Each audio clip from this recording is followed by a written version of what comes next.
O Concello de Meaño modificou o formato da Festa do Viño de autor para convertela na Festa do Viño de Meaño e o cambio non puido ser máis exitoso. A nova celebración ampliou a participación de adegas para abrir a festa a todos os produtores do municipio, poñendo así en valor a importancia do viño en Meaño. Para min é positivo acoller un poquinho a todos nós. Ao fin e ao cabo todos estamos metidos no mismo carro. Está moi ben para todas as bodegas, para darnos a conocer aquí ante o público, a verdad que estamos moi contentos. Xa vedes que hoxe é, por así decir, o día grande, bueno, estamos satisfeitos coa acollida que estamos tendo.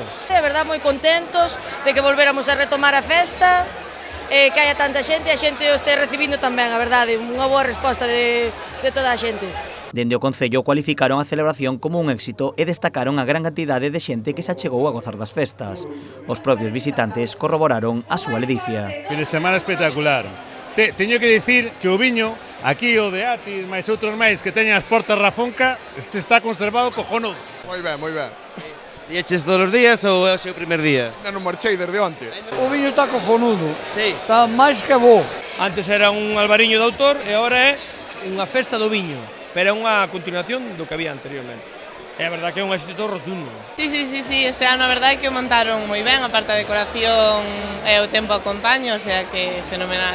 Ademais do exitoso cambio de formato, a festa tamén recibiu o nacemento da primeira confraría de gastronomía de viños de Meaño, que nomeou os seus primeiros membros. Martín Rodríguez, promotor de Paco y Lola, Carlos Viéitez, alcalde da vila, e a periodista Patricia Pardo.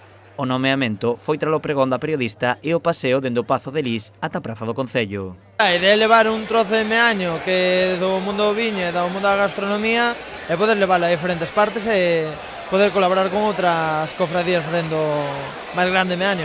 Durante a festa realizáronse diferentes catas. A principal tivo lugar o domingo, unha cata cegas que tivo como gañadores a Manuel Méndez e Susana Barros, segundos Adrián Gallego e Salvador Bando e terceiros a Roberto Juncal e David Iglesia.